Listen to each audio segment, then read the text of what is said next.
ओहो, तर तुम्हाला काव्याने फोन केला होता? खरे तर मामाजी, काव्या जेव्हा राहुलला भेटली होती तेव्हा ती राहुलला आवडली होती. पण हळूहळू त्याला समजले की तिने राहुलची मैत्री यासाठी केली कारण तो तुमचा मुलगा आहे. ती तिच्या मैत्रिणींना सांगायची की मी रितेशची सून आहे. तो सुपरस्टार माझा सासरा आहे. राहुल विचार करायचा की ही सुधारेल, पण ती तशीच राहिली. वरून ती नेहमी कोणती ना कोणती फरमाईश करत राहायची. तो ती पूर्ण करायचा आणि जर केली नाही तर ती रुसून त्याच्याशी कित्येक दिवस बोलायची नाही. आता ती तुम्हाला तिची मैत्रिणीशी भेटवण्यासाठी बोलावून घेत होती. राहुलने हे नातेच तोडून टाकले कारण राहुलला नको होते की त्यांच्या लग्नाची अवस्था तुमच्या लग्नासारखी व्हावी. पण तिला या ब्रेकअपचा काहीच फरक पडलेला नाही. तिला फक्त तुम्हाला बोलवायचे आहे म्हणून तिने तुम्हाला फोन केला. राहुल मला प्रत्येक गोष्ट सांगतो. तो खूप काळजीत आहे. तुम्ही त्याच्याबद्दल विचार करा, तेज म्हणाला. इतके सगळे झाले आणि त्याने मला काहीच सांगितले नाही, रितेश म्हणाला. मामाजी, त्याला वाटायचे की तुम्ही मामीमुळे त्रस्त आहात म्हणून त्याने तुम्हाला काहीच सांगितले नाही, तेज म्हणाला. आज वाटत आहे की मुले खूप मोठी झाली आहेत. ठीक आहे बेटा, तसे तू असताना मला त्याची आणि निकेताची कोणतीही काळजी नाही, असे म्हणून रितेशने फोन बंद केला. उर्वशी दुसऱ्या दिवशी सकाळी उशिरा उठली होती. ते जोपर्यंत 2 चकरा मारून आला होता. मग जेव्हा ती उठली तेव्हा तेज ऑफिसला गेला होता. ती खाली आली तेव्हा तिथे फक्त रेखा होती. ए बेटा, उठलीस तू? आता तब्येत कशी आहे? रेखाने विचारले. ठीक आहे आंटीजी, उर्वशी म्हणाली. बेटा, आंटी नाही, आता तूही मला तेच सारखे मम्मी आणि युवराजजींना पप्पा म्हणत जा, नाहीतर नंतर सवय लागणार नाही, रेखा म्हणाली. अच्छा मम्मीजी, उर्वशी म्हणाली. रेखाने तिला प्रेमाने मिठी मारली. कोणी मलाही मिठी मारा. निकिताने येऊन त्या दोघींना वरूनच मिठी मारली. आत्याजी नमस्ते. ती निहारिका कुठे आहे? मी कॉलेजला जात होते तर विचार केला तिलाही सोबत घेऊन जावे. आणि वहिनी जी कशा आहात? निकिताने उर्वशीला कोपर मारून चिडत विचारले. मी तर ठीक आहे, तू तुझे सांग, उर्वशी म्हणा. हे ऐकून निकिता पाहतच राहिली. आत्या, वहिनी बोलू लागली. वा, मी ऐकले होते की प्रेम आंधळे आणि मुख्य करते. हे पहिल्यांदाच पाहत आहे की प्रेम बोलायलाही शिकवते. निकिताने उर्वशीचा हात पकडून म्हटले. हो, हिने लपून सर्जरी करून घेऊन सर्वांना सरप्राईज दिले. तू निहारिकाबद्दल बोलत आहेस. ती तर केव्हाच कॉलेजला निघून गेली आहे, रेखाने सांगितले. हो हो, चला आज मी वहिनीसोबत राहीन. कॉलेजला गोळी मारा, ठीक आहे ना वहिनीजी? निकिता म्हणाली. निकिता, तू पुन्हा इन्स्टिट्यूटमध्ये का नाही आलीस? उर्वशीने विचारले. असेच, निकिता म्हणाली. चल, मी नाश्ता करून घेते, मग माझ्यासोबत चल. तिथेही सर्वांना सरप्राईज द्यायचे आहे, उर्वशीने निकिताला म्हटले. हो, चालूया, मजा येईल, सर्वांचे रिॲक्शन पाहिजे, असे म्हणून निकिता त्या दोघींसोबत डायनिंग टेबलवर बसली. नाश्ता केल्यानंतर त्या दोघी शाळेत पोहोचल्या. मुलांचा क्लास चालू होता. तोपर्यंत त्या लिव्हिंग रूममध्ये बसल्या. काका काकी उर्वशीला भेटण्यासाठी आत आले. पाणी ठेवून काकांनी विचारले. सुनबाई, कशा आहात? इतक्या दिवसानंतर आलात? मी ठीक आहे काकाजी, मी हॉस्पिटलमध्ये होते म्हणून काही दिवस सुट्टी घेतली. ते सुद्धा उर्वशीकडे वेगळ्याच नजरेने पाहू लागले. सुनबाई, तुम्ही बोलू लागलात? काकी म्हणाले. दोघेही खूप खुश होते. क्लास संपला तेव्हा त्या दोघी तिथे गेल्या. सूरज त्यांना भेटून खूप खुश झाला. निकिता त्याला इग्नोर करत होती. सूरज आणि उर्वशीनेही हे पाहिले. सर्व मुली उर्वशीला बोलताना पाहून खुश झाली. वृंदा तर आनंदाने नाचूनच लागली. जेव्हा उर्वशी आणि निकिता एकट्या होत्या तेव्हा तिने निकिताला विचारले. निकिता, तू आधी तर सूरजजींना पुढे मागे फिरायचीस, आता बोलतही नाहीस का? वहिनी, तुमच्यापासून काय लपवायचे? मला सूरजवर पहिल्या नजरेतच प्रेम झाले होते. मी त्याला मिळवण्याचा प्रयत्नही करत राहिले, पण मला जाणीव झाली की त्याला मी आवडतच नाही, म्हणून मी स्वतःला सावरले. निकिता म्हणाली. नाही, असे हार मानायचे नसते. तू इतकी गोड आहेस, तो जास्त काळ तुझ्यापासून दूर राहू शकणार नाही, उर्वशी म्हणाले. आता मी काय करू शकते? निकिता उदास होऊन म्हणाली. तू काही करू नकोस, मी करते. मम्मींनी सांगितले आहे की काही दिवस तिथेच रेस्ट कर, तोपर्यंत इथले काम तू सांभाळून घे, उर्वशी म्हणाली. मग तिने सूरजला बोलावून म्हटले. सूरज, मी काही दिवस रेस्ट करेन, कामावर येणार नाही. माझ्या जागी निकिता काम बघेल, हिची काळजी घे, लहान नणंद आहे माझी, उर्वशी म्हणाली. मग तिने तेजला फोन करून तिला घेऊन जाण्यास सांगितले. तेज सर्व काम सोडून धावत आला. तुला आज आराम करायला सांगितले होते, तू इथे का आलीस? तेज थोड्या रागाने म्हणाला. मला मुलांना भेटायचे होते आणि निकिताला काम समजायचे होते म्हणून आले होते. अच्छा आता चला निकिता लक्ष देऊन कर असे म्हणून ती सर्वांना बाय करून ते सोबत निघाले. तेच तिला राहुलच्या ऑफिसमध्ये घेऊन गेला. राहुल मी मामाजीशी बोलून घेतले होते. मी त्यांना समजावून सांगितले आहे. त्या काव्याने आधीच फोन करून दिला होता. जर मी फोन केला नसता तर मामाजी तिच्या बोलण्यात आलेच असते. पण आता ते तुला सपोर्ट करतील. फक्त एक गोष्ट सांगत राहा की मला माझ्या लग्नाचा निकालही तुमच्यासारखा नकोय. बस हीच गोष्ट मामाजींना आवडली. तेजने बसताच सांगितले, थँक्यू दादा. मला माहीत होते की तुम्हीच माझे काम करू शकता. तुम्ही आमच्या सर्वांमध्ये सर्वात स्मार्टही आहात आणि मोठ्यांचे फेवरेटही आहात. म्हणूनच तर उर्वशी वहिनी तुम्हाला मिळाली. राहुल म्हणाला, वहिनी मिळाली याचा अर्थ काय आहे?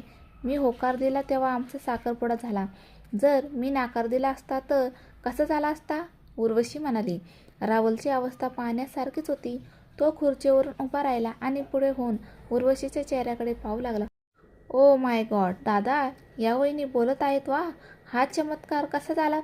दादा आता जमेल गोष्ट. आता येईल मजा. आता तुम्ही वहिनीला धोका देऊन बघा. ही काय बोल बोलून तुमची बँड वाजून टाकेल. राहुल आपल्या कपाळावर आलेले मोठे केस मागे करत हसत म्हणाल, अरे मला कोणतीही भीती नाही पण आनंद नक्कीच आहे. आता मला वाचून हिचे म्हणणे समजून घ्यावे लागणार नाही.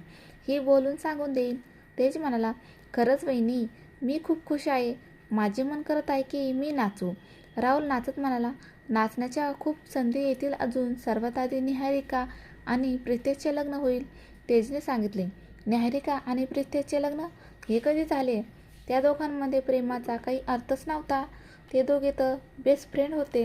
राहुल म्हणाला, हो म्हणतात ना की प्रेम केले जात नाही, ते होऊन जाते. त्यांच्या बाबतीतही असेच झाले. ते लोक लहानपणापासून एकत्र राहिले होते. बस जेव्हा वेगळे झाले म्हणजे जेव्हा निहारिका इंडियामध्ये आली तेव्हा त्यांना जाणीव झाली की ते एकमेकावर प्रेम करतात. तेच म्हणाला, मी तुम्हाला सांगितले नाही पण तुमच्या साखरपुड्याच्या म्हणजे आपल्या साखरपुड्याच्या दिवशी ते दोघे निकिताला सांगत होते की कोणाला सांगू नकोस. तेव्हा मी सुद्धा सर्व ऐकले होते. चला चांगलं आहे. उर्वशी म्हणाली, खूप हुशार आहेस. आधी सांगितले नाहीस, आज सांगत आहेस. चला आता फरकही पडत नाही. सर्वांची आपसात चर्चा झाली आहे. लवकरच लग्नाची तारीख फिक्स होऊन जाईल. तेज म्हणाला. मग अशीच थोडा वेळ गप्पा मारून तो उर्वशीला घेऊन घरी आला. ते आता आले तेव्हा लिव्हिंग रूममध्ये रेखा आणि युवराजसोबत रिया आणि आर्यन बसले होते. या दोघांना पाहून युवराजने यांनाही तिथेच बोलावून घेतले. उर्वशी आणि तेजने सर्वांच्या पायांना स्पर्श केला. सर्वांनी त्यांना आशीर्वाद दिला. मग तेही तिथे सोफ्यावर बसले. तेज, मी आधीच म्हटले होते की निहारिका आणि प्रितेशमध्ये काहीतरी चालू आहे, पण हे कोणी माझे ऐकलेच नाही. रिया म्हणाली, मी तर आधीच सांगत असतो. या सर्वांमध्ये माझी आंटी सर्वात इंटेलिजंट आहे, हो ना उर्वशी? तेजने विचारले. हो जी, सर्वच इंटेलिजंट आहेत. पण रिया आंटी सर्वात इंटेलिजंट आहेत, उर्वशी म्हणाली. ते दोघे आश्चर्यचकित होऊन उर्वशीकडे पाहू लागले. हिने सर्जरी करून घेतली होती त्यामुळे ती बोलू लागली आहे, रेखाने सांगितले. मग तर खूप खूप अभिनंदन बेटा, खूप आनंद झाला हे जाणून की तू बोलू लागली आहेस, रिया म्हणली. आर्यननेही शुभेच्छा दिल्या. तेच, आम्ही लोक निहारिका आणि प्रितेशच्या लग्नाची तारीख फिक्स करत होतो. आम्ही विचार केला आहे की त्यांचे लग्न पुढच्या महिन्यात ठेवून घेऊ. काय विचार आहे? आर्यन म्हणाला, तुम्हा लोकांना जसे योग्य वाटेल तसे करा. आम्हाला तर वरातीचे स्वागत करायचे आहे. ज्या दिवशी आणायची असेल त्या दिवशी घेऊन या. तेच म्हणाला. राहुल त्या दिवशी एका मीटिंगसाठी हॉटेलमध्ये गेला. त्याचा सेक्रेटरी अनिल त्याच्यासोबत होता. ते बसून दुसऱ्या पार्टीची वाट पाहत होते. एक सुंदरशी मुलगी येऊन त्याच्यासमोर बसली. तिच्यासोबत आणखी एक मुलगी होती. ती सिंपल असल्यामुळे आणखीच गोड वाटत होती. राहुल तर तिचे सौंदर्य पाहतच राहिला. जी, तुम्ही मिस्टर राहुल आहात? जी, यांचे नाव नीरजा आहे. या फॅशन डिझायनर आहेत. मी यांचे सेक्रेटरी काजल आहे. यांना तुमच्याकडून मॉलमध्ये एक शॉप घ्यायची आहे म्हणून आजची मीटिंग ठेवली होती. काजल बोलत राहिले आणि राहुल नीरजाकडे अशा प्रकारे पाहत होता जणू ती आकाशातून उतरलेली परी असावी. जेव्हा अनिलने त्याला हलवले तेव्हा तो भानावर आला. जी, तुम्ही घेऊन घ्या. जे कोणतेही शॉप घ्यायचे आहे. तुमच्याच मॉल आहे, राहुल म्हणाला. मग त्याला जाणीव झाली की तो काय बोलत आहे. तेव्हा तो स्वतःची सफाई देत म्हणाला, माझा अर्थ असा आहे की तुमची शिफारस माझ्या अंकलने केली आहे. त्यांचे म्हणणे आहे की तुम्ही त्यांच्या मित्राची मुलगी आहात, म्हणून सांगत आहे की तुमचाच माल आहे. राहुल हसत म्हणाला, थँक्यू मिस्टर राहुल. हो जी, ते मिस्टर आर्यन यांच्या पप्पाचे मित्र आहेत. त्यांनीच त्यांना सांगितले होते. या काही दिवसापूर्वीच इटलीवरून आले आहेत. इथे जास्त लोकांनी ओळखत नाही. बऱ्याच ठिकाणी ट्राय केले पण शॉप मिळत नव्हते. आता जाऊन हे टेन्शन संपले, नीरजा काजलच्या कानात सांगत होती. आणि मग काजल पुढे बोलत होती, मॉल तयार झाला आहे. काही दिवसात ओपनिंग आहे. तुम्ही तुमच्या शॉपची सेम डे ओपनिंग करून घ्या. राहुलने बोलताना अनिलला इशारा केला. अनिल तिथून निघून गेला. बोलणे झाल्यावर त्या दोघी जाऊ लागल्या. तेव्हा राहुलने थांबवले. जी तुम्ही बसा तर खरे. आता आला आहात तर चहा पाणी घेऊन जा. मला अंकलला तोंडी दाखवायचे आहे. काजलने नीरजाकडे पाहिले. नीरजाने ओके म्हणून मान हलवली. तेव्हा ती बसली. नीरजा अगदीच शांत बसली होती. राहुल तिच्याकडे पाहतच राहिला होता. तुम्ही बोलत का नाही? अखेर राहुलला राहवले नाही. त्याने विचारूनच घेतले. खरे तर यांना हिंदी खूप कमी येते, म्हणून या बोलत नाहीत. बाकी यांना जास्त बोलायला आवडतही नाही. काजलने सांगितले, तर काय झाले, तुम्ही इंग्लिशमध्ये बोलू शकता. राहुल इंग्लिशमध्ये म्हणाला. ठीक आहे, नीरजा इंग्लिशमध्ये म्हणाली. त्यानंतर ते शांतपणे कॉफी पिऊ लागले. तेव्हा राहुलच म्हणाला, तुम्ही लोक उद्या दिवसा येऊन शॉप पाहून जा की कोणते घ्यायचे आहे, कारण खूप लोक येत आहेत. ओके, आम्ही उद्या येऊ, नीरजा म्हणाली. मग त्या दोघी निघून गेल्या. राहुल बसून त्यांना जाताना पाहत राहिला. अनिलने त्यांना दोनदा बोलावले पण त्याने ऐकले नाही. मग जेव्हा त्याने तिसऱ्यांदा त्याला हलवून बोलावले तेव्हा त्याने ऐकले. यार, काय मुलगी आहे, किती सुंदर आहे. वरून बोलतही नाही. बस मी ठरवून टाकले की याच मुलीला आपले बनवेल. ही मानो किंवा ना मानो, लग्न तर हिच्याशीच करायचे आहे. तो घरी परत आला तेव्हा रितेश त्याची वाट पाहत होता. त्याला पाहताच म्हणाला, राहुल इथे ये. जेव्हाही रितेश रागात असायचा तेव्हा तो याला पूर्ण नावाने बोलवायचा. राहुलला समजून गेले की आज शामत आली समजा.